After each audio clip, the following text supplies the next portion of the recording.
I am Vinnie Tortorich, folks. Your good intentions have been stolen, but don't worry. I'm here to help you get them back. You may be soft and succulent at the beginning of this process, but hang in there. Before long, you will be lean and mean, guaranteed. Blondie. Yeah, call me. You know, it's hard to believe that the lead singer of Blondie, is she 80 years old, Chris? Is she coming up on 80 or 80? Do we know? Debbie Harry? Debbie Harry. She turned 80 2 months ago. That's scary shit. It lets you know. Like in my mind, Debbie Harry is still like a teeny bopper doing cartwheels on the beach in that song. Right? That was the video. She was young, very young, vibrant, 80 years old now. That allows you to know, folks, just how fast it goes. Goes fast. And we can have it two ways, Chris. We can have one way we can have it is well, you can be unhealthy, not take care of yourself. You can smoke, you can drink, do all the things, right? And then it just doesn't turn out well for you. You know, smokers and drinkers do well for a while, but at some point it catches up with them, and they end up looking like crap, and they die young. You know, cirrhosis, liver problems, you name it, heart disease, you name it. It's all out there. It's all out there for the taking. But you see, when I was a kid, we knew about smoking and drinking and not coming home at all. Only women bleed. Only women bleed. Do you know that song, Chris? Can't say that I do. Really? We'll play it at the end of the show. Maybe I do, and I just don't know the lyrics. He smokes and drinks and don't come home at all. Yeah. Yep. That was a song from the 70s. I think the same guy wrote a song called School's Out Forever. At any rate, we knew about that when I was a kid. As a matter of fact, we were lied to about the smoking thing for a long time. Doctors, 4 out of 5 doctors. Before Dentyne did a commercial saying 4 out of 5 dentists recommend Dentyne gum to their patients, that was a real ad. Before that, they used to have 4 out of 5 doctors recommend cool cigarettes because they're soothing on your throat. Well, guess what? You wouldn't need to soothe your throat if you didn't smoke. Okay, maybe we could do that. But no one did. No one did. They just thought smoking is inert. They would say nicotine is inert. And guess what? They I think they're probably right about nicotine. It's inert. But when you mix it with all the other junk that comes with the nicotine, well, now you got yourself a problem. Right? And it probably wouldn't be so bad if the cigarette tobacco was natural. You'd probably have fewer people getting hurt or dying from it. But at some point, we knew the truth about cigarettes. We've always known the truth about alcohol. You could see it. We know the truth about crack. We know the truth about cocaine. We know the truth about all of it. But the one thing they told us that was good for us was sugar. Right? They gave it to kids at birthday parties. They still do. People still think I need a tinfoil hat because I talk about sugar. You're crazy. I go to parties. Vinnie, tell me what to do to get thin. You're the guy that gets people to lose weight. Tell me what to do. I'll do anything. Stop eating sugar. Stop eating grains. What are you saying? Pizza? Tacos? I can't do that. Well, 30 seconds ago, you said you would do anything to lose the weight. I'm giving you some pretty simple things to do. Really simple. Stop sugars, stop grains, stop eating processed foods, which when you stop doing that, you cut out all of the seed oils, right? All of the other crap.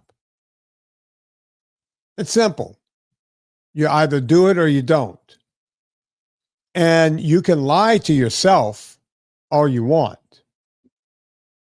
You can lie to yourself. Oh, I just had a piece of, oh, it was, guess what can't tell a lie? Your liver.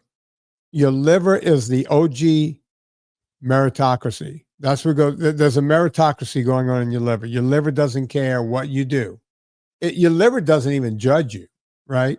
Nothing judges you. You can't be judged.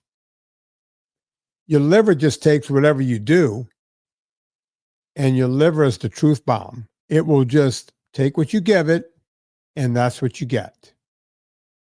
You eat sugars, you eat grains, you get fat. You get hypertension. You get high triglycerides. You become insulin resistant. You get type 2 diabetes and so on. That's what your liver does for you. You stop doing those things, your liver will reverse all of that and make you healthy. How do I know this? Because I've taken tens of millions of pounds off of people. That's not bullshit, folks. It used to be, I used to try to track it with my clients when I only worked with like 20, 30 clients a year. But now when I started working with all these people on the internet and all the people in the VIP group, all the people in the other group and what have you, I have all of those people losing hundreds of pounds each. Well, it works. It works. Chris, I'm a little agitated today. You are more than normal? Yeah. Huh. I bought, Well, no, hang on. Go ahead. I bought a brand new pair of skates. I don't think I have over 200 miles on these skates. And look at this. The screw came out right there. That latches this on. I finished my skating session. I got my, I was doing 15 miles today. But I called Inline Skate Warehouse and I said, hey, can you send me a screw? And they said, yeah, that'll be $10. And I said, these are a brand new pair of skates I bought from you guys because you have a warranty program. And they're like, yeah, you got to take a picture of it and send it to us. I said, you can't just send me a screw. We can't just do that. We got to go through warranty for an effing screw. I mean, I could go down to if I knew exactly what size, I could take the one out of the other side and go match it up over at I don't know, Lowe's or Home Depot and come home with the screw. But I wanted to get exactly the one in case something else breaks. I don't want you guys to get warranty. I was like, you just send me a screw. Because you got to take pictures and do all that. Then we'll send you a screw.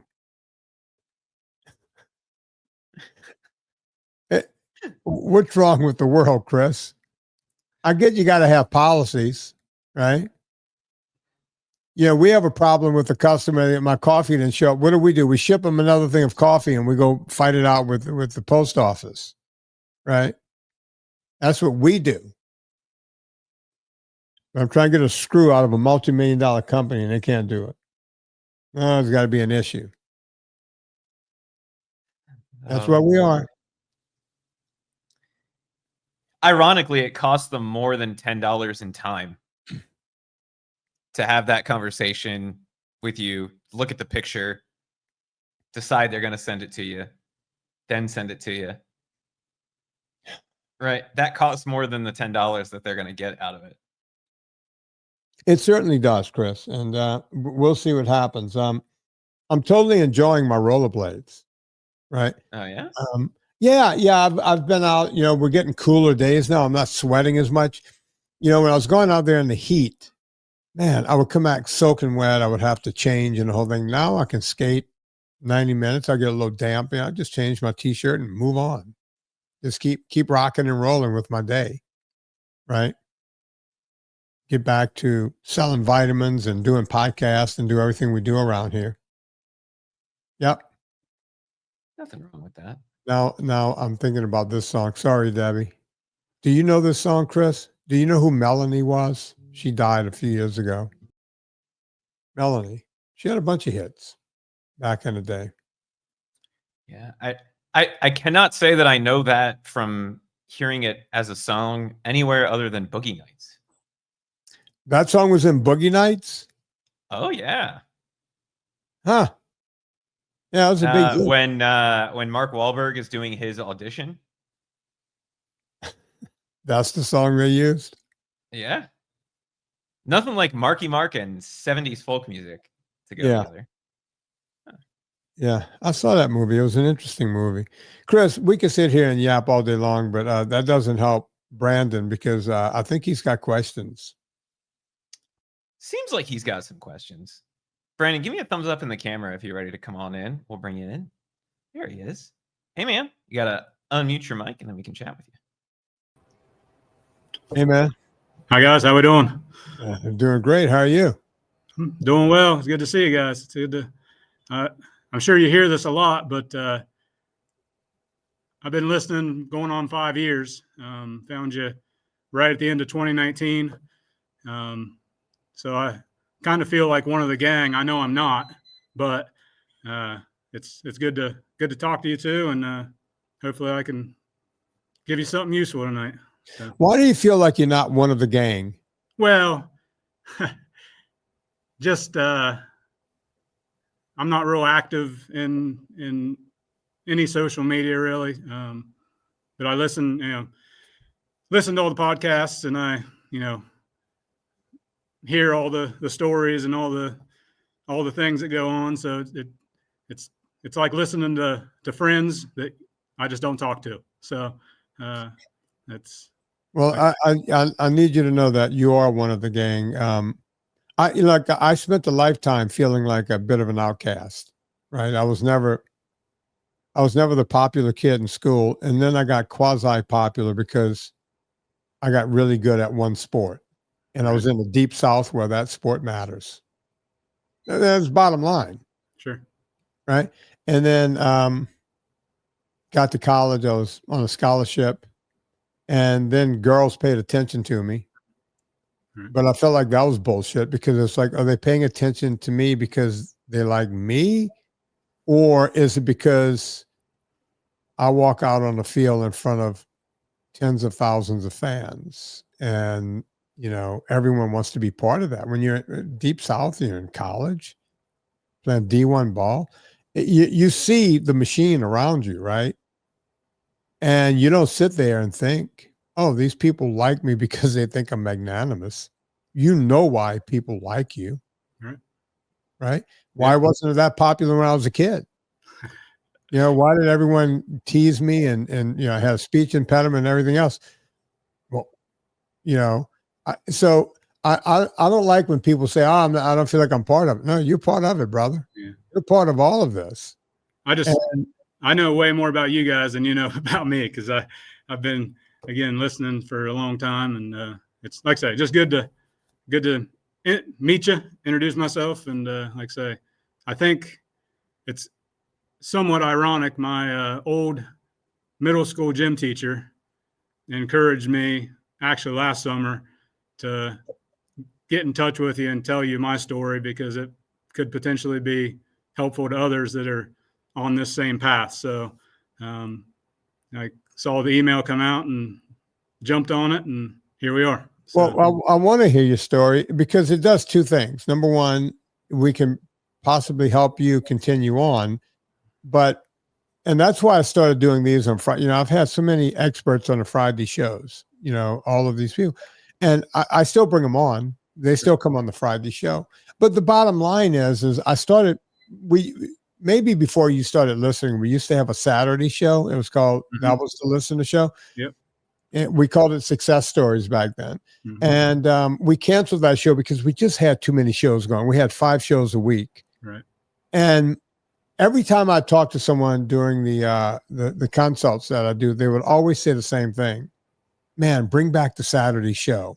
I got more inspiration from those people than anywhere else. So that's why you're here, brother. You're here for help, but you're here to help other people. That sort of cuts both ways. Sure. Right? Yeah, and I'd say for me, I think it's important for everybody to know that for me, weight's been a lifelong issue. I don't have any memories of being a thin person. My memories are always of being, having weight issues and being teased and being, today's world, we'd say bullied, for it. And really being overweight was, call it whatever you want, helped me to find, Fat, the first documentary. And that's just opened door after door, listening to other podcasts, reading books, other documentaries, and, has, I think in 5 years, made good progress. And the main thing is I've been able to bounce weight in the past, but it's always came back. And this is the first time, that, I'm again 5 years in and haven't gone the other way. So, well, let's start there, because I'm intrigued. So, like most people, you had a weight problem your whole life. So like most people, you've bounced up and down, gained weight, lost weight, what have you. Sure. When you came on to me in 2019, was it because your gym teacher said, "Hey, go watch this movie," or did you just happen upon the movie? Yeah. So at some point in my life, I played high school football, wrestled my junior, senior year in high school. I was in the Army National Guard for 9 years, so I've got some military service. At some point, I tore the cartilage off the femur in my right leg. And I teach, we're in Ohio. In 2020, we shut down for COVID. And some of us would show up every Monday, Wednesday, Friday, I think it was, to send food out to the kids so they would still have, their breakfast and lunch equivalent food for the week. And my job was I was loading onto the bus, a lot of rotational lifting, and I flared my right knee up. It was as bad as it ever been. So I went, long story short, went through orthopedics, MRIs, had it scoped, and the doctor I was seeing at the time wanted to do what was called a Macy procedure, where they grow cartilage and then implant it and let it, essentially like a patch, to try to repair your cartilage. Got all the way to the point where I was ready to sign the papers. And it was a gnarly recovery. It would have been a gnarly recovery, like something like I've 4 months, no weight bearing. And then a lot after that of, physical therapy and different things. Got to the, last appointment, ready to go. And a day later or 2 days later, the nurse calls me and said that insurance denied my claim because my BMI was too high. Oh, wow. And at that point, I'm 6 foot. The highest number I saw was 293. So that put my BMI around a 39 at that point in time. And they wouldn't do the surgery until I got down to a 35 BMI. So at that point, that would be what, about 250, 255? Yeah, it was roughly 35 pounds. Yeah. To get down to where they wanted me to be. So at that point in time, I would, for my lunch periods here at school, I would watch random documentaries on Amazon during lunch just to have a little bit of something else in the day. And again, stumbled upon, and I don't remember the name of the documentary, but the first one I saw wasn't Fat. It was a different documentary, but it was in the same lane. And my former colleague, who retired a couple years ago, he actually stumbled upon Fat, and we were talking, and he told me I needed to watch Fat, and I told him he needed to watch the one I watched. And then from there, I, started listening to the podcast, started implementing the, no sugars, no grains as, baby steps at first. And eventually got to the point where, as I well know now, that a lot of weight came off pretty quickly. I got down to the BMI. I got down to around 260, and my knee wasn't hurting as bad anymore. So I was able to, up to this point, postpone that surgery. And again, that was 5 years ago. At this point, I'm probably 245-ish. So again, that's how I became part of the crew. Was, again, just call it luck, call it whatever you want, but was able to stumble onto it and latched on with both hands and have done a pretty good job of holding on ever since. Yeah, your story is not uncommon. And by the way, as you probably know, if you've been listening for any period of time, I take no credit for any of this. I know. Because I'm just out there just telling you guys, hey, go do this. Right. I'm not going through a struggle, man. I'm not there with you knee pain. I'm not there at 295. I got none of that. Mm-hmm. Right. All I'm doing is suggesting. I sit here in my office and suggest. Right. To a lot of people. Mm-hmm. Right. You guys do all the hard work. And, I'm always shocked as to how people find a guy like me, because I'm not the most internet savvy guy out there at all. By far, I'm not doing everything I can do. Mike Rowe calls up, I go do his show. Right. Adam Carolla gives me a shout. I'll go run to California and do his show, because we're all friends, right? Sure. And we're all about the same age, and we all like to support each other. And then people say, yeah, I was on a flight and I saw fat. Fat is still, out of all my documentaries, fat is the one. Some people have watched it. I've had people, I've watched it 20 times, 30 times, just keep watching it over and over. And it keeps, when we see the checks that come in, right? Mm-hmm. We get to see it. It's the highest grossing movie I have by far. Fat 2 did very well. Beyond Impossible shocked everyone. It did so well. And then the last one I did, we only have it on one platform. It's on Amazon. So it doesn't do as well as the ones that are on 80 different platforms around the world. Yeah. But you can expect it to do as well. And some people find the book or the audio book version of it. So I'm glad I did all of it. Mm-hmm. And it really makes me happy when I hear these stories, right? I mean, think about it. You were getting ready to go get a surgery. Now you might not even need the surgery. Right. The other one I always hear, and I don't know how this works. I don't pretend to know how it works. The number of people who have done consults where they just called me, and usually you'll see it in the half-hour consults, because they just want to call to say hi and thank me because they finally got pregnant. Right. Yeah. And I'm sitting there going, hey, dude, I don't even know your wife. Right. I always like to make that joke. Sure.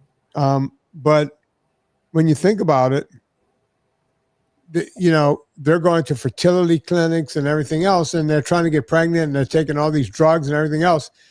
And then they give up, and one or both of their couples find NSNG, low carb, some version of it, and start doing it. Hell, I'm not going to even take that credit. Some people start with me, and then they go really overboard, and they go carnivore. They go more, Sean Baker, but this is where they started. And then next thing you know, they're giving up on taking drugs and everything else, and the wife gets pregnant. And it wasn't until very recently that someone actually named their baby Vinnie. Took a long time, but they did it, So I'm going to ask you, Brandon, if you have a kid, do you have a kid? I have 3. If you have a 4th, that oops baby. Yeah. Look, I know you're a school teacher. My parents were school teachers. You probably don't want the 4th one unless your wife is independently wealthy. Yeah, Probably not in that lane yet, but yeah. I got news for you. As a school teacher, you're not going to hit that lane. nope. But I could tell you the cool thing about being a teacher. My parents, they worked their asses off. Each of them, I think my dad, 37 years, my mom, 36, 35. And they're living pretty good. Oh, right? yeah. Because they get that pension for the rest of their life. So there's something to be said for that, right? Yeah. And I think all of what you just said and what I do, it's all about helping others. Yeah. It's not about, I teach primarily middle school right now. And, I always tell my kids coming in, it's like everybody's fighting a battle. Everybody's got a story. And my job is to not make your day any worse. My job is to just try to give you some stuff you need, help you, have a good experience here and try to help you figure out life. So it's all about service to others. And that's where I've taken, I have a lot of podcasts in my library, but this is, again, 5 years. This is the one that I don't get more than 2 or 3 shows behind because I just feel support. I feel little nuggets from each show that just help me keep going because, and honestly, it's helped me to pass things to other people who aren't as far down the road as I am, and to try to help them, understand what's out there, really unlearn a lot of stuff that they thought they knew, and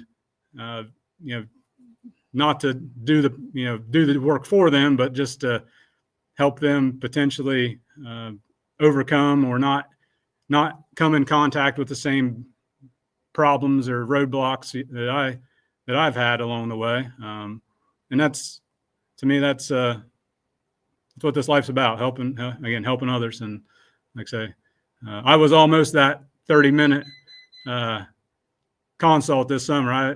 I really wanted to just call and say hi and introduce myself, and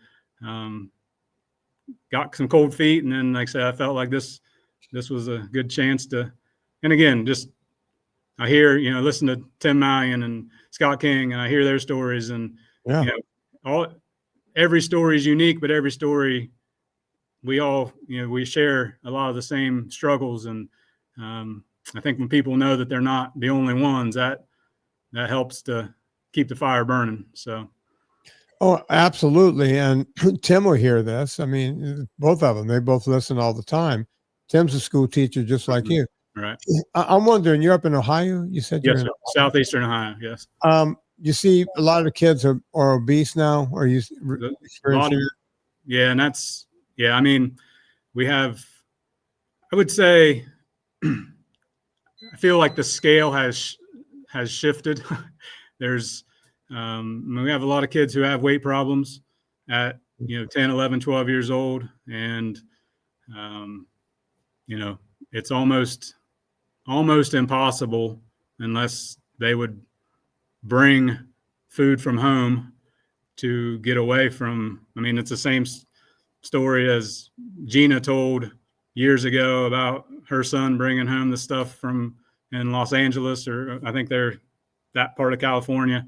Same story here. It's this morning we had peanut butter and jelly for breakfast, fruit juice, and that's probably the best meal of the week as far as nutrition goes. And obviously we know that's not. And there's no other option for the kids. It's just PB&J and juice. From the school. Now they're more than welcome to bring things in from home, but I don't see that very often. So. Yeah, it's like, man, the whole thing is upsetting. Gina just sent me something the other day of a new thing that her kid brought home.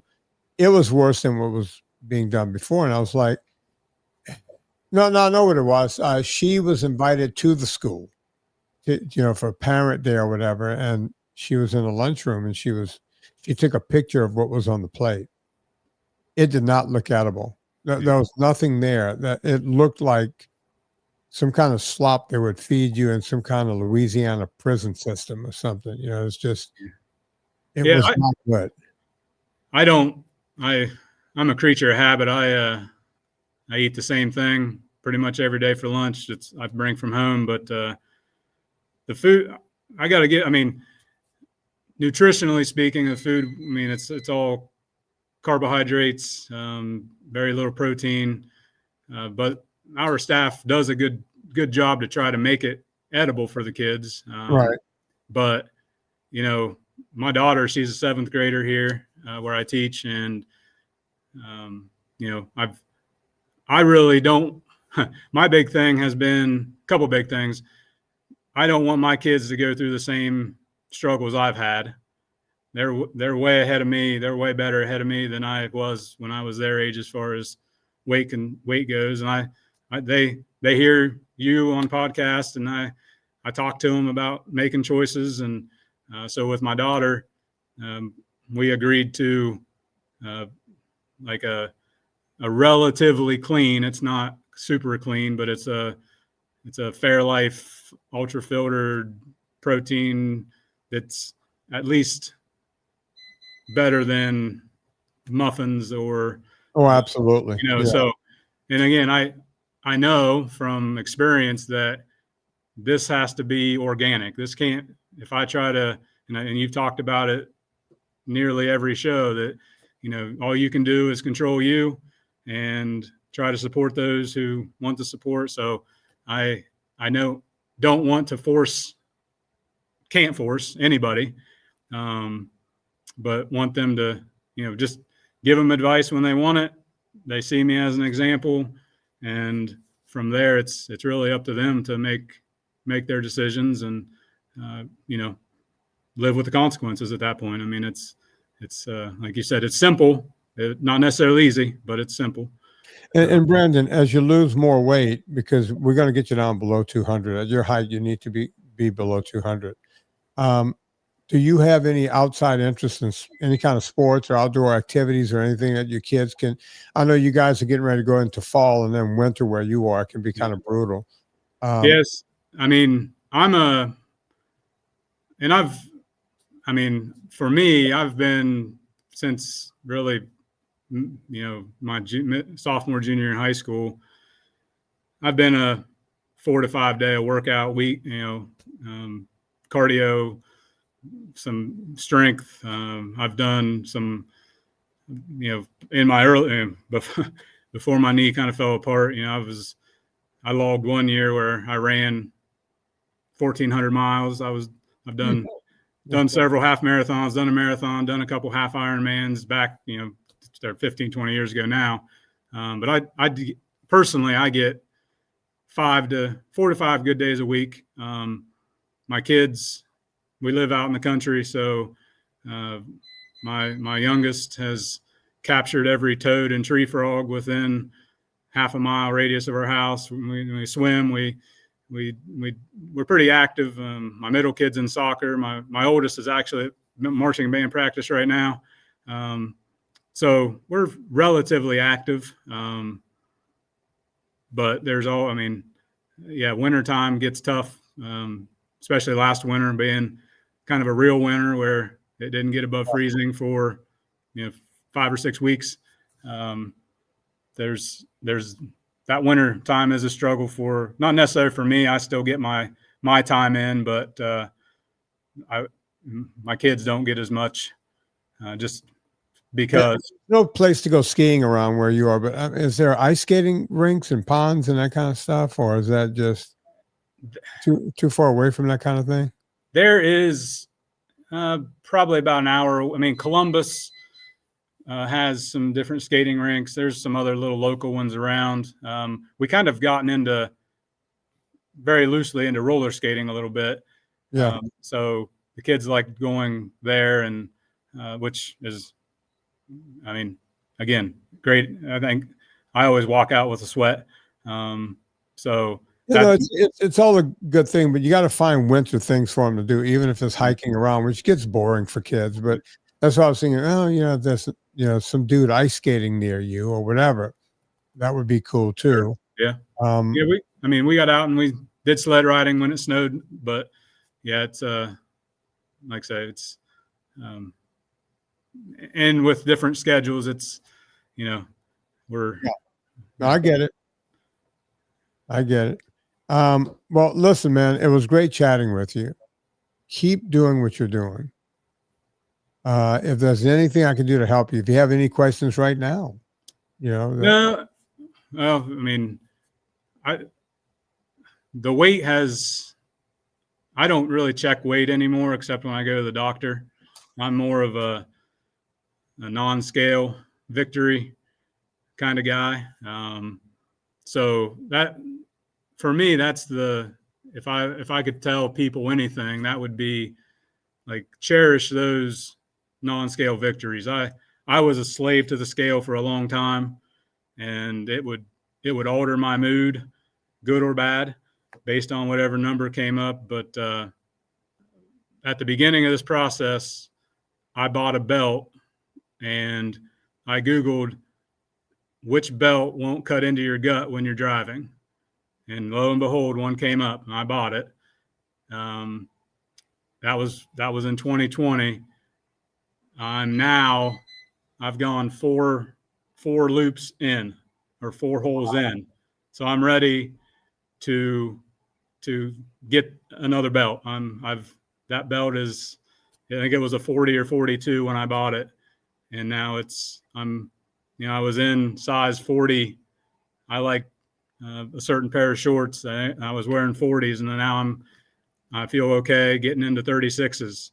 So for me, the moments when I want to quit, or I want to, get frustrated, I always, and I don't know where I heard this, I don't know who to give credit to, but I always tell myself, I know how the story ends if I go back to the old ways. Yeah. I know that eventually I'll be over 300 pounds. I may have to have knees replaced anyway, but that'll be sooner. And but I don't know how the story ends if I keep going. So for me, that's my motivation to myself, just to keep doing what, stay the course. And then again, would you say it makes it easier to buckle down, Brandon? Oh, sorry, sure. that was a belt joke. Yeah, I mean, like I say, I think for a long time I compared myself to you, Vinnie. Honestly, I wanted to be that strict, and my family, again, isn't. They are not as convinced as I am, and so I learned a long time ago to, when I'm going to step off and eat things that I know are bad or will push me in the other direction, I enjoy the experience, and then get back on and start making the right decisions. I don't feel, and that's why I tell people here at school that we talk about the same things. Like, if you're going to do it and enjoy it. Don't do it and hate yourself for it, because then you've wasted the experience. And so yeah, those little things of, like I say, being able to put those pants on and feel comfortable wearing them to school, where 5 years ago I couldn't even have gotten them on. Those are the things. Those are the nuggets that tell me I'm doing the right thing. And we don't have time probably, but get into the triglycerides and HDL and how all those numbers have drastically changed for the better. Well, you can, I mean, we don't have to spend a lot of time, but you could quickly tell me where your triglycerides were and where they are now. Yeah. If you know offhand. Yeah, it was in 2019, my triglycerides, I want to say, were like 150. And like a year later, I got a chart on my phone, they were like 75. And then the last NMR particle test I had done, they were, I want to say, 47 or 48. Yeah. And my HDL has more than double. Like, I listened to the cholesterol myth book. That's not the right name. but it's a book on cholesterol that was suggested by somebody. And looking, names are. Was that Jason Fung or was that Eric Westman? It might have been Westman. I don't remember, but it was basically, went through all of the different, talked about statins and talked about, the HDL or triglyceride to HDL ratio. And like I said, for me, all those markers, according to those people, have improved. My doctor still wants to put me on a statin. Was it Johnny Bowden that did it? Bowden? It was like cholesterol, the cholesterol myth, or was it the great cholesterol myth? Yes.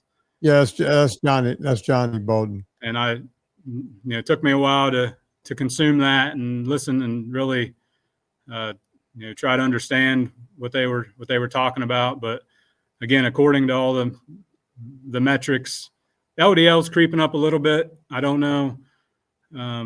It's like it was at 150 last time. Again, haven't really. It's getting your triglycerides down like that from 150 some odd down to 140. And doctors would tell you, you can't do that without drugs, or you can't do it because, genetically you can't do it. And you did it with nothing. You just did it. Yeah. Right. And, you doubled your HDL. All cholesterol is good, pretty much. Sure. Yeah. All dense particles. And it's like I say, and that's what I've told people who will ask, is it healthy to do what you're doing? And I tell them, if I find something that tells me it's unhealthy, I'll reconsider. But at this point, you can't tell me being 50 pounds lighter than I was 5 years ago isn't healthy, or having lower triglycerides isn't healthy, or I could keep going. Yeah. So I tell, I say it must be right. Or, so like I say, I really just, like I say, understand it's a journey.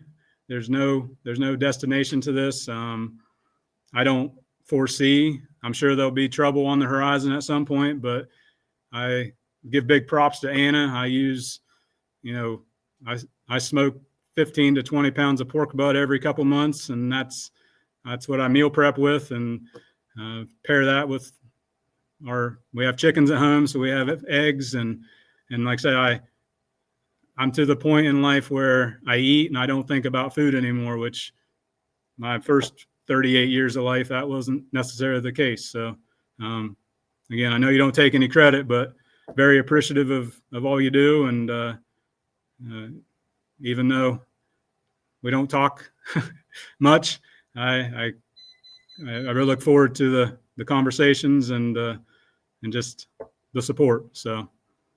Well, Brandon, I appreciate you and everything you're doing. So please keep doing it. And your kids are going to come around, your wife, everyone around you will come around. Just keep doing what you're doing. Yeah. You're not just saving your life, you're helping them too. You're making life better for everyone. So thank you for coming on and sharing your story. It was great hearing it. And if you ever want to come back, you have an open forum here. Love to have you back. Sounds good. I appreciate it. Yeah. You have a great day. All right. Take care. Thank you. Capelli, folks. Villa Capelli olive oil is the best olive oil on the planet. Look, there are other great olive oils out there. I'm not going to lie. There are a few companies doing it right, but most of the stuff sold right here in the U.S. You walk into any grocery store, you go into your Whole Foods, whatever, you're not guaranteed 100% pure olive oil. As a matter of fact, they can cut it up to 40% and still call it pure olive oil. I don't know how the government allows them to get away with that. I hope somehow RFK Jr. will get them to correct that. Who knows? Maybe they will, maybe they won't. But we will find out. But in the meantime, you can go to Villa Capelli, Villa Capelli, CAPPELLI.com. VillaCapelli.com.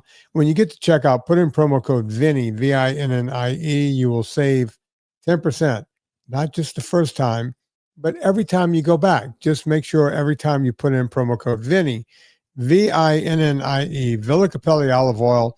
It's all I use here. It's all Anna Vocino uses, and she's a great chef. So you may want to consider using it too. Villa Capelli. All right, Chris, who's our next caller out there? Ironically, the other Chris that's hanging out with us, we're going to give him a second just to make sure that he's ready. Vinnie, you said something at the beginning of the show. You were talking about smoking and how people thought that smoking was good for us, bad for us, terrible for us. And then we found out that obviously it's not great. Did you know it? So if I say the name Edward Bernays, does that mean anything to you? God, that name sounds familiar. It really does. But no, I can't peg it right now. So he is the godfather of public relations, right? Okay. He was behind making Dixie cups a popular thing. He was behind the change to Betty Crocker cake mix. So Betty Crocker was struggling to sell cake mix, and they brought him in to do a bunch of marketing consulting. And he figured out that it was because people thought that it was cheating.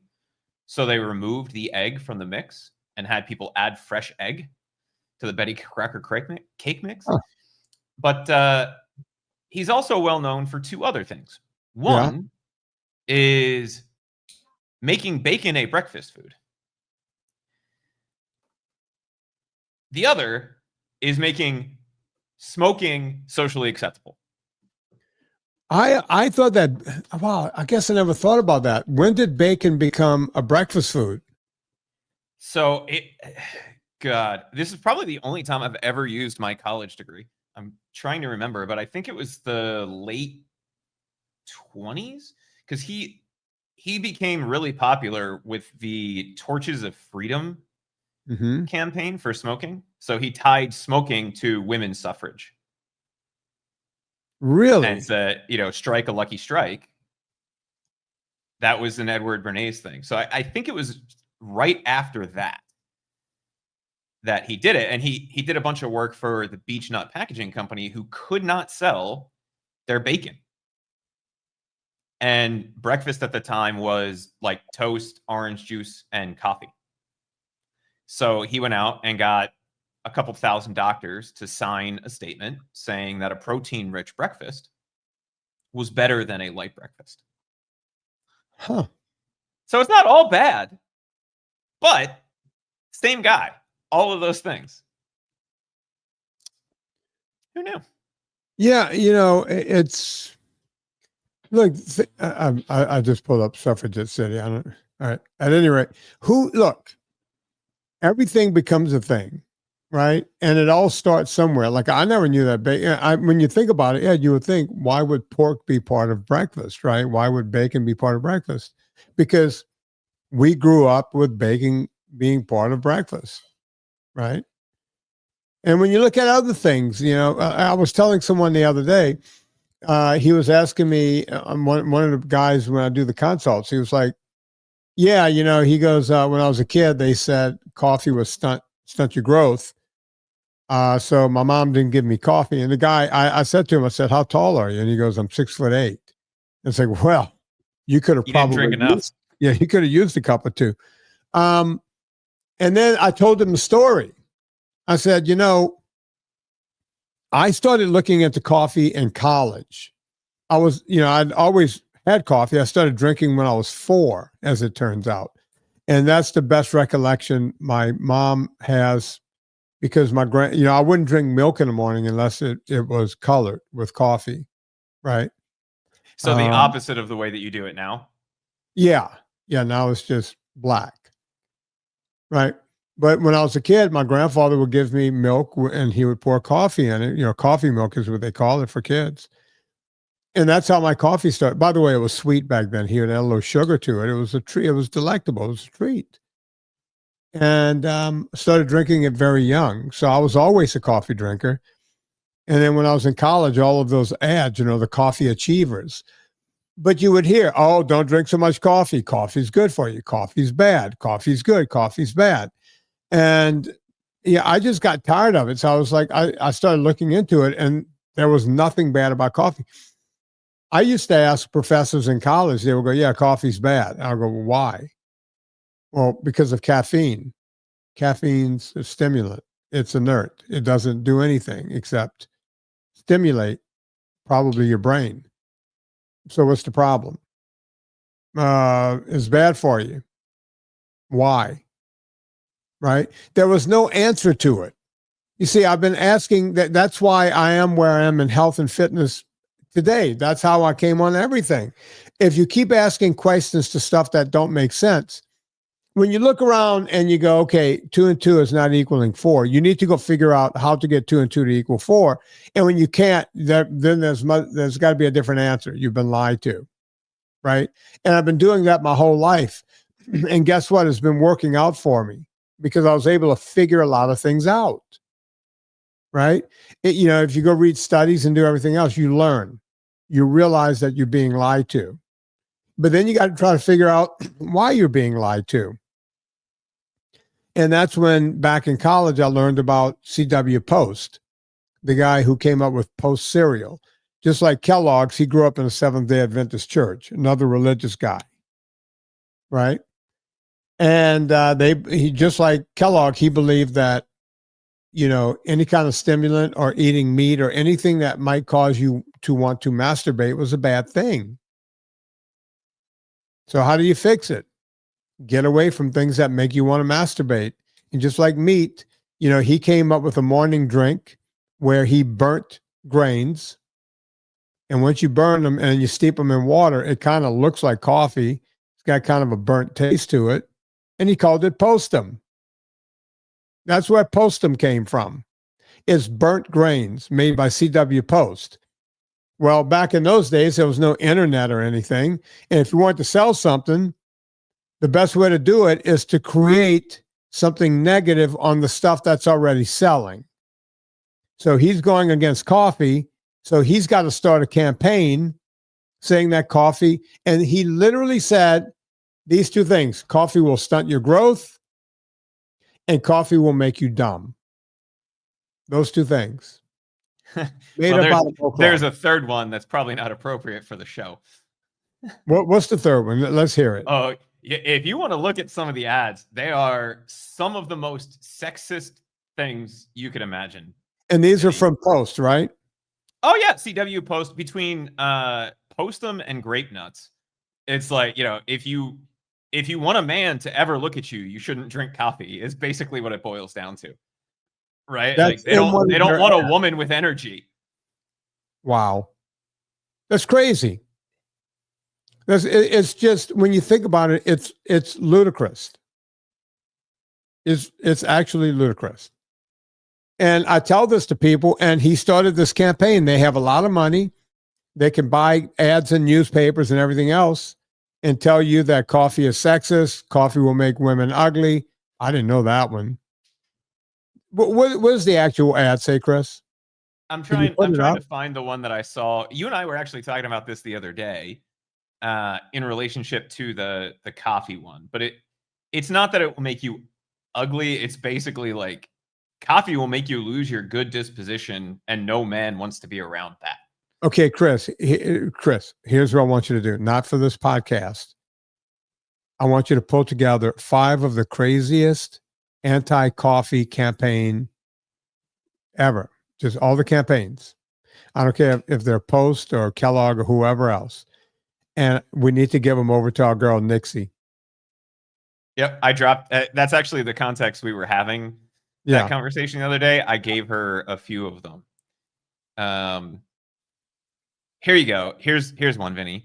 Okay. Sooner or later, drugging, even in the milder forms, clouds and mars even the fairest complexion. Coffee drinking isn't considered drugging by most people, but physicians know the difference and know the average cup of coffee contains 2 to 3 grains, each of the drugs of caffeine and tannin that affect stomach, liver, and kidneys, disturb the circulation, and work havoc, not wreak havoc, but work havoc with nerves and healthy skin. Any woman who values a clear complexion soon finds that a change from coffee to Postum makes makes rapidly for personal comfort and wholesome beauty. Wow. All right, Chris, I need 5 of those in a file for Nixie. I think five will be too easy. Okay. So You know I'll what? grab those while we're on. Let's get as many. Maybe we could do 2 different threads with those, because people need. Listen, my job is to right the wrongs done society through health and fitness. That's all I'm doing here. Nothing more, nothing less. So if we could get 2 threads out of it, let's do it. Let's do it. Come on. Let's go after Big Cereal. I love it. All right. You got that? I do. I'm going to start grabbing those while we're on here. I think while I'm talking to Chris, I afraid want of at least a little bit of caffeine. Chris? I know is in the queue here. What? While I'm talking to Chris, I want you to promise me by the time I get off with Chris, we're going to have 10. Oh, I can do that. That's not going to be a All problem. right. Well, let's see where you are. Let's see how many you can get, because I want to do it. Chris, you're going to have to talk for a while. No pressure. No pressure at all. I'm just kidding. If you're ready to come on in, Chris, give us that thumbs up in the camera and we'll bring you on in. Ooh, double barrel thumbs up, Vinnie. Hey, man. Hey. Welcome to the show. Hey. Thank you. Yeah. So, Chris, how did you find us in all of this? Well, I've talked to you twice before. We've talked about cycling, but initially, that's the dog in the background. Initially, of course, she does this right when I'm talking. I initially found you way back when, at some point when I used to listen to the Adam Carolla show. And prior to that, I found low carb through Dr. Cordain and Joe Friel. Yeah. And actually, this is kind of timely because on your Wednesday show today, you were talking about LMNT and the lawsuits against them. And I'm not surprised because of the paleo guy who's behind it or involved in it, who does have a degree in biochemistry that he used to tout on his podcast years ago. So he definitely knows how to work the system, both from what the body can do and then how to create the stuff. So it's not surprising. And of course, whenever I would hear LMNT advertised on Lance's podcast, because they're a sponsor, Sure. I would always kind of chuckle to myself when they would say there's no sugar. And I'm like, well, no, there is. Otherwise, it wouldn't taste sweet, like you said. And it would be interesting to see if after this lawsuit, if this lawsuit is successful, if folks go after like Coca-Cola for all their claims about zero sugar in the Coke Zero or whatever. So, but it's going to be hard to go up against those big companies because they have it figured out right, left, and center. But yeah, the Element guys, and look, I don't wish anyone ill will.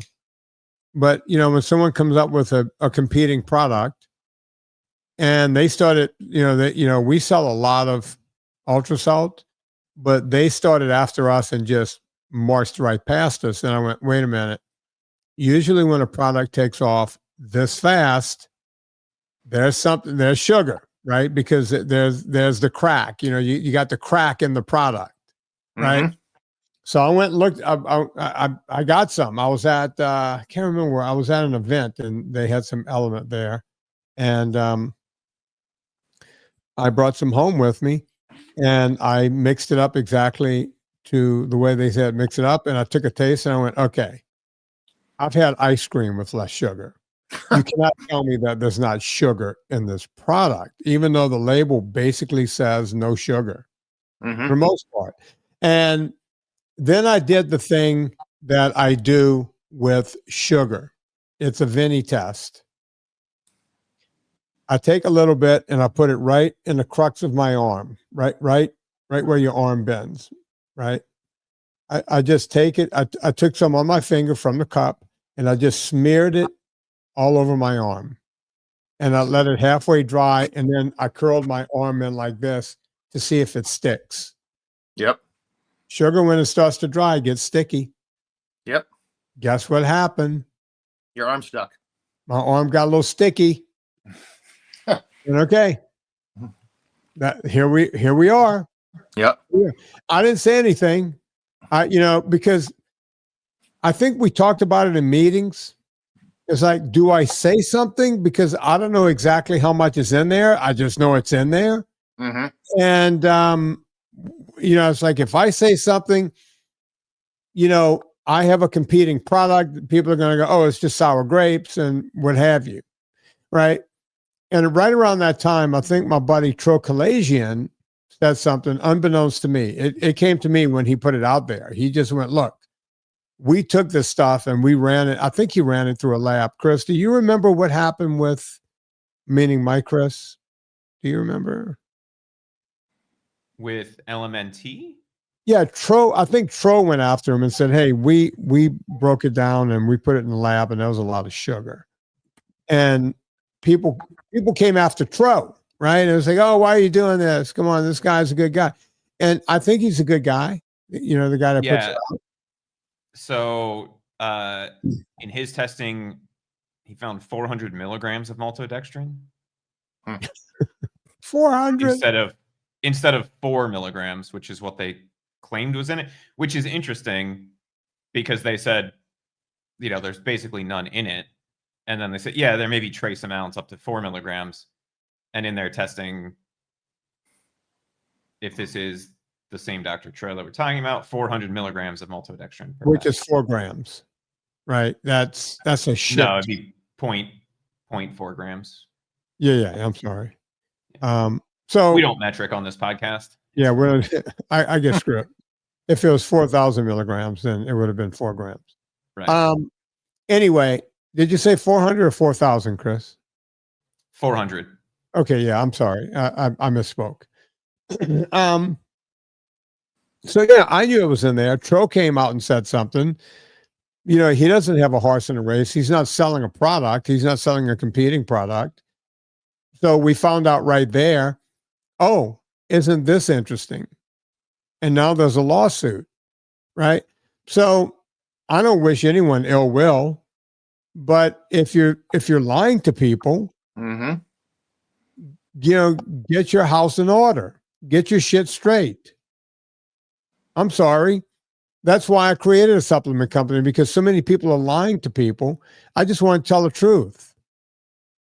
And I hope he figures it out and tells the truth. Yeah, we'll see.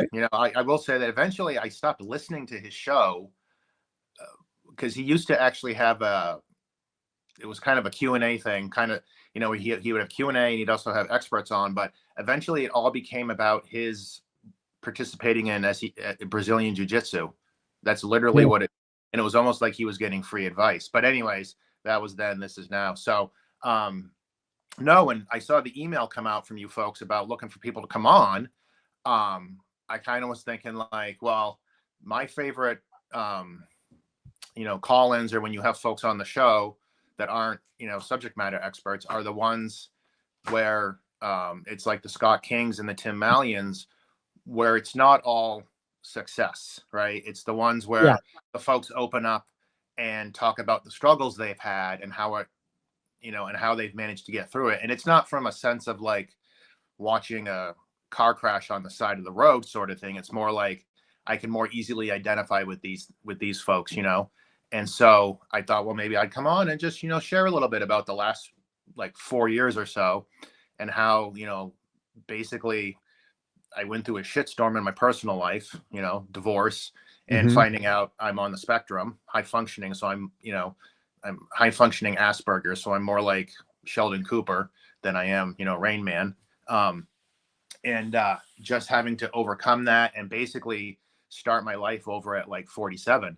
And it's just been an interesting journey these last 4 years, and how right before everything, I was doing everything right, diet, exercise, everything. I had, up to that point, I think I'd ridden more miles because of the pandemic than I had any other year. Because, gyms were closed. So I was basically on my trainer almost every day, putting in the miles in the winter. Yeah. And my ex-wife, wanted to separate. And that just happened literally a couple weeks before I got my diagnosis. And it just, everything went topsy-turvy. I had to move back in with my parents, and right around the corner from their house was a Dairy Queen. So, one thing leads to another, right? I mean, Right. you're trying to do the best you can.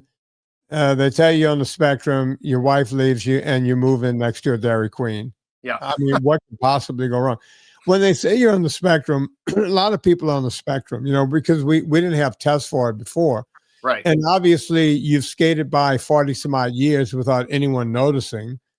What made you go and get tested? Goes back to cycling. So I'm sure who you've heard the name Jonathan Wouters, right? Yeah, of course. So he came out with his own, a lot of cyclists come out with their own books. He had one that came out. So I picked it up. And at the very end of the book, there was like a couple pages where he talked about his diagnosis. And it was almost the things he described literally sounded like me. And it, just like, I'll give you a perfect example of this. So one of the things with people on the spectrum is you tend to eat the same foods all the time, right? Mhm. So back in the winter, I had to go see a lipid specialist, and my partner and I were there. And so the lipid specialist was asking me all these questions, and my partner said he's probably the one person that can tell you exactly what he's had for breakfast and lunch for the past 6 months, because it's always the same. Every morning it's, so it's two eggs, 2 pieces of bacon, half an avocado in the morning, every morning, no matter what. And then for lunch during the week when I'm working, it's Anna Vocino's dry rub pork chops from the First Eat Happy with some Brussels sprouts, literally every day. So it's stuff like that. It's, the inability to keep friendships. It's the inability to recognize social cues and, basically say things you're not supposed to say. The classic example I give of this is at some point, it probably was around 10. No, I was probably around 8 or 7. And it was the summer. We went to get ice cream. My sister wasn't with us. And I saw somebody from school. They said, "Hey, how's your sister doing?" And I said, "Oh, she got her period and has really bad cramps." Right. So my father just immediately yanks me, and there's a cloud shape of me there because I got pulled away so fast. So it was things like that. And just the few things that he listed too, it just resonated with me. So I made an appointment, and then as it turns out, she also did like an IQ test at the time. And apparently I'm like one bad science experiment for becoming like a Bond villain or a super villain or something. So, but yeah, it was just simply reading that book, and then doing, and I hate this term now because it's been turned upside down and abused the last few years, but I did my research, and it was everything that I've seen since then. And I've done a bunch of cognitive behavior therapy. And there's actually a guy that I don't know if you've ever heard of, Gary John Bishop. No, I haven't. He's an author. I think he's Scottish, but he lives in this country now. And I think you would really dig him. I can't remember if this is one of his podcasts or his books, but I have like this little list of cognitive behavior therapy objectives. And the preface to it, I think you'll like this preface. I took from his podcast, and I kind of had to tweak it a little bit, but it's, if I want to make a change in my life, I have to take actions in my life, and every day has to reflect the actions consistent with the future I'm after. Which, when you hear that, it's sort of like a well duh statement, but it was kind of a bit of a game changer for me. So that in this whole process of like having to relearn how to navigate the world and deal with an ex-wife and having to co-parent with her, I was still basically using food to kind of cope with a lot of stuff. And so eventually I got that under control finally. And it was like, because I'd done it many times before, but it just took me a little bit. And the food. And so there came a point in the process where I was like, okay, last year was getting about my health and fitness back on track, because I saw some pictures of me that I didn't like. And then this year has been the financial aspect, post-divorce and all of that. But it's just, it's not easy sometimes. And that's kind of one of those things I just, why I liked hearing, from Scott, or I think it was Tim was on recently, just how, everybody struggles, no one is necessarily perfect, but you just kind of gotta figure out what you want and then work towards that. Even if you stumble, And I think the last time I talked to you, Gary Taubes had just had a book out where he talked about, you know, if you on your way to the airport and you get a red light, you don't turn around and go home. You know, you wait for it to get green and then you go again. So, and that's basically what I've, you know, been trying to do.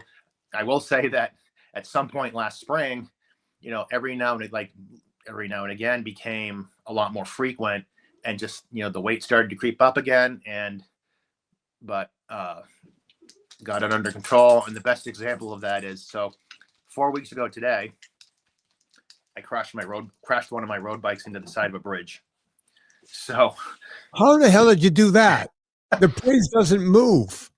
Well, you see, so this is a very infamous bridge over in Newcastle, New Hampshire. It's graded, but there's a sidewalk. I hopped up on the sidewalk with a couple other folks on the group ride, and it was sort of a thing where I realized at the wrong moment, I think I'm going too fast. I should probably slow down. And what I didn't know, there was a little jog sticking out on the sidewalk, and I was unprepared for that. And that just front wheel went, and I just slammed into the side of the bridge. The bike was fine, thankfully, but I had the mother of all. I had like a watermelon-sized bruise on my thigh. And so between that and then 2 weeks later, I got COVID and had to deal with that for a second time. But I was very mindful that entire time, especially the night of the bike crash, because we were starting and finishing at a local brewery, and I was going to have a beer. I was going to treat myself, you know, but I just was like, I'm leaving, going home, threw my toys in the car and left. But I decided that I had to be very mindful of my feelings in that moment, because all I wanted was like ice cream or something that I knew would be tasty, but at the same time, I would regret later. And it sounds like you were trying to conjure up a reason to feel sorry for yourself, to have the ice cream. Yep, exactly. I smashed my bike. I'm going home. I deserve fill in the blank. Yep. Am I getting that right? Because look, totally. I mean, and by the way, there's nothing wrong with being on the spectrum. If I got tested, I would be on the spectrum. There's no two ways about it. Wait, you do like trains? Yeah, and you should meet the guy that's helping me with the train. I was going to make that joke. Well, here's the other thing too. So, like, you know the joke about Italians talking with their hands. Yeah. Well, so one of the stereotype is that autistics will clap their hands. So, in theory, you would think the entire country of Italy is autistic. Yeah. Right. Yeah. And look, I mean, right now, here, I'm going to hold my hands up. I have a knife in my hands. Yep. And the whole time I'm podcasting, I'm doing this. Yeah, you're stimming. Right? Yep.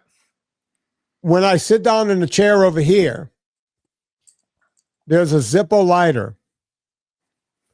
And I sit there while I'm watching television all night. Yep. I've worn out Zippo lighters. I don't smoke. Yep. But I probably have 30 of them. Well, they're nice. Maybe more. And most of them, the wicks, the wicks are brand new. Sometimes I'll click them open and light them and close it. Flick it open until it runs out of gas. I can't watch football without doing it, right? Now, if I went to a doctor, instead of telling them all this, they would start offering me drugs. And here's how I know. Back in 1996, it was when I was winning a lot of 24-hour mountain bike races. Because guess what? Mountain bike, or bike in general, as you know, is the bike never hurts you. Even when you run into a bridge, the bike does not hurt you, right? And you're doing something repetitive. And when you do something repetitive, it releases my mind to be able to do other things. Exactly. Right? The same thing happens with me. So I know that about myself. I don't need to go see Frazier to figure that out, right? I know that I have an issue. I've been hiding my issue my entire life, but in 1996, one of my clients who ran, let's say, probably one of the biggest sitcoms of all time. She was on two of the biggest sitcoms of all. I'll tell you the two sitcoms. One was called Cheers. Yep. Ever hear of it? Yeah. Ever hear of Everybody Loves Raymond? Yep. Can we agree that that's two of the biggest sitcoms of all time? Oh, sure. Yeah. Yeah. Yeah. Especially Cheers. Okay. Doesn't Cheers rank as like one of the highest viewed finales, like after MASH or something like that? Yeah, pretty much. All right. So this woman was one of the writer producers for both of those shows. Okay. And I took a couple of 100 pounds off of her. Right. She was one of my big successes in Hollywood. That's how all the sitcom actors and actresses started going, wait a minute, you lost, go get this guy that is around before Ozempic. Right. Mm-hmm. That I didn't get famous because I was cute and funny. I got known because I would take hundreds of pounds off of people. That was my job. Right. Yep. I didn't care who it was. This woman, said we used to argue. She trained with me for probably 10 years, 15 years. She used to argue with me that nobody is on the spectrum more than me. And I would say, okay, you say that. And she would say, you're cycling, you ride a bike all night. You don't go to bed the next day. You just keep working. You do all these things, right? You do all this stuff. You're on the spectrum. Okay. She finally said to me, she goes, I'll stop saying this to you. If you go, she goes, I have this Harvard trained. He's the top guy in Beverly Hills, all the BS that we hear. Go sit with this guy. I told him if he had to sit with you all day, I'll pay whatever it is. I want you to go visit this guy. So he interviewed me for like 4 hours, nonstop. And I sat there very open and let him talk to me about my life and everything about my life. It's kind of cathartic. I'm going to be honest. I was enjoying myself. And I wanted to know, right? And when we were done, he told me, he goes, yeah, you are a high functioning this and that and blah, blah, blah, blah. And he goes, it's pretty amazing that you have created a world around yourself that you live in by yourself. You've created a job for yourself. You know how to pretend to be human in public. And he's telling me all these things. And he said, I can give you a medication. I could put you on a cocktail of medications and you can probably live a better life. And I said, well, explain that to me. He goes, well, he goes, how you, on a Saturday, if you say you have to ride the bike for 18 hours, you can't get off in 17 hours and 25 minutes. I said, yeah, that's right. He goes, okay, you might go out on a bike ride and after 4 or 5 hours, you'll go, you know what? I've had enough. And he goes, how you do this and that and the other thing, and you got to stop and do this and that and the other thing. He goes, it won't matter anymore. And I got up and I walked towards the door and I said, Doc, these drugs you're talking about, I turned around at the door and I said, these drugs you're talking about, how long have they been around? He goes, well, some of them since the 1940s or 50s and this and that, and Sigmund Freud, this and that and the other thing. And, some of these drugs are brand new and SSRI this and, synapses that, he's like throwing big words around. I said, so they're all pretty recent, right? And he goes, yeah. I said, that's a good thing. He goes, why is that a good thing? I said, because if those drugs were around, Bernini and Michelangelo wouldn't have ever picked up a hammer or a chisel, and we wouldn't have the great art that we have today, and I love looking at it. And he thought about it for a second, and he goes, you know what? You're probably right. Think about it. Yeah. Well, I can say that in my experience, there were no drugs offered. So it was just, here's your report. You got it. Go with God. And I'm like, okay. And in one sense, this is a callback to the early 80s that you were, I don't know how old Chris is, but do you remember that show, The Greatest American Hero? Yeah. It's kind of like, right. So it's kind of like that where like, the main character gets the suit from the aliens and then he loses the book on how to use it. Right. So basically, here I am at 47 and I've got to figure out now basically how to rejigger my life and come to all these conclusions about like, like I fully, I fully accepted my role in the collapse of my marriage because I had this thing that got worse over time that I didn't know that I had, so it was one of those things where how do you treat, and like and I have a therapist, she's awesome. And like she said, well, okay, now that we know this, we've laid the foundation and we can go forward. And it's, by all accounts, with except probably my ex-wife, I am not the same person I was 4 years ago. And sometimes I see it, sometimes I don't, but overall I'm just, I went through hell and now I'm on the other end of it and I'm in a much better place and probably a much better person to be around overall. So yeah, but Chris, you see, the other side of it is you're the same person, right? oh, right, totally. And by the way, that person's a good person. Yeah. The problem, you see, your wife is probably blaming either you or the fact that you now have a title that she can whip around to all of her girlfriends about you, right? No comment there. No comment there. When she's out there enjoying wine, she's going, of course, Chris has got, he's on the spectrum. Do you realize what I had to deal with? Right? Yeah. Well, no. So what I mean though is like, so I am the same person and I totally get that. But like now I know I have a better idea of how to like go about the world. So I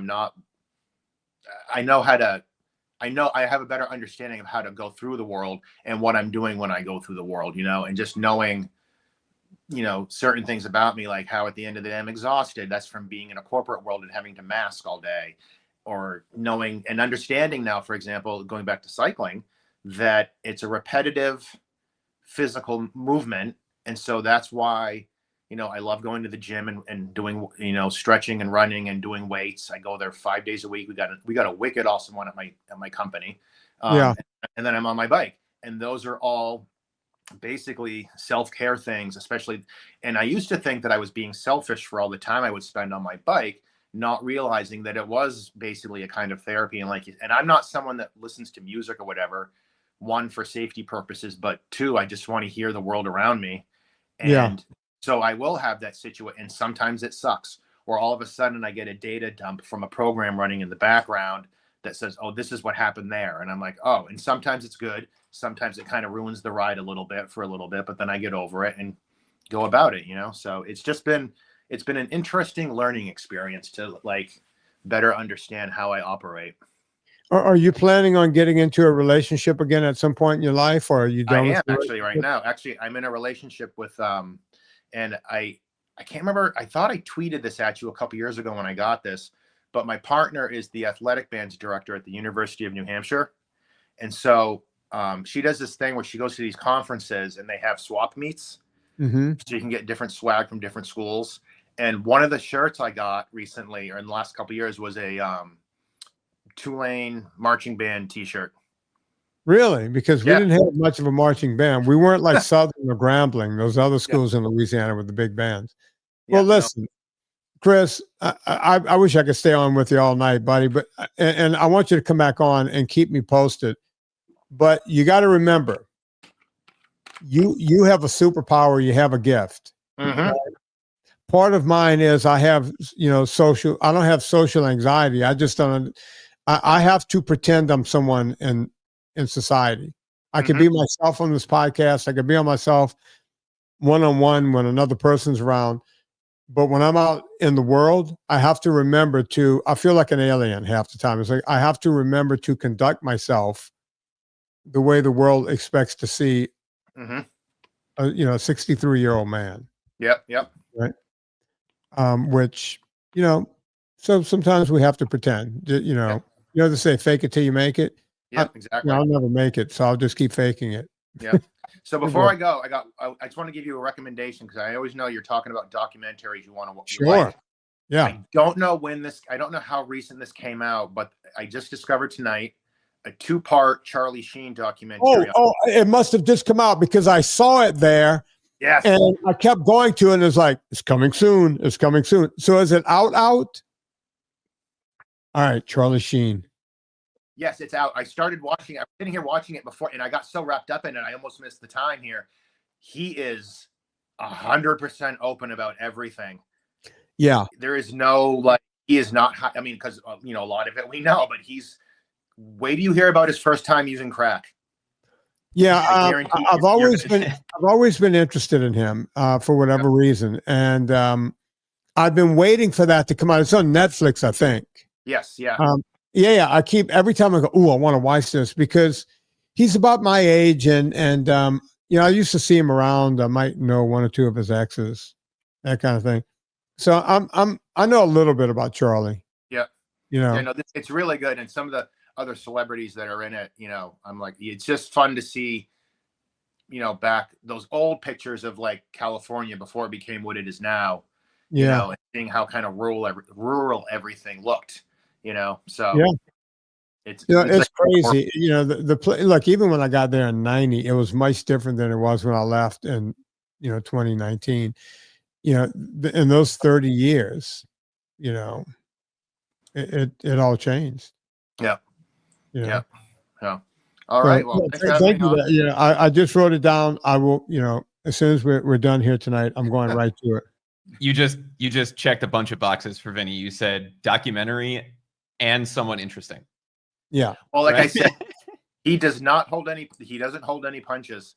And yeah, and Heidi Fleiss's her opinion of him is interesting as well because she shows up, of course. Well, ta-da, she always shows up. So Well, it's nice talking to you, Chris. it's nice talking to you guys. Yeah. Hey, Chris, my Chris. Yeah. Did you knew I was stimming because I sit here and do this all night?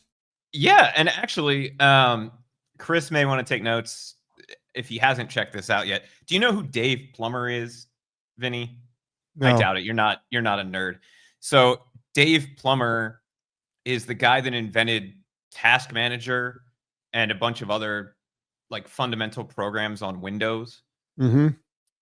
He was on Lex Friedman, I want to say a week ago. Yeah. And about 3/4 of the conversation is about dealing with being on the spectrum. And he didn't know until he was in his like mid 50s, I think, that he was on the spectrum. Yeah. And so he was working at Microsoft in the early days at Microsoft, pissing everyone off because he didn't understand social cues. Right. And he's just like, okay, just tell me what you need. Right. Like, just give me the answer or ask me the question. I don't understand. Very interesting interview. Chris, you'll appreciate that one. I got a lot out of it, but they talk a lot about stimming and dealing with being on the spectrum in the real world. Well, Chris, you'll see when we're in meetings, right? And like we were having a meeting with those two women the other day, and I just went off on a story, and Serena was like, "You need to come back. You need to come back." And usually when she does that to me in the meeting, I'll just get up and go get a cup of coffee and then come back to the meeting, and that usually resets me, for the meeting, because we pay a lot of money to be in these meetings. And I mean, there's toys all over my desk. I have to look at a compass all the time just to make sure north is still. Just to make sure you're still facing the right direction.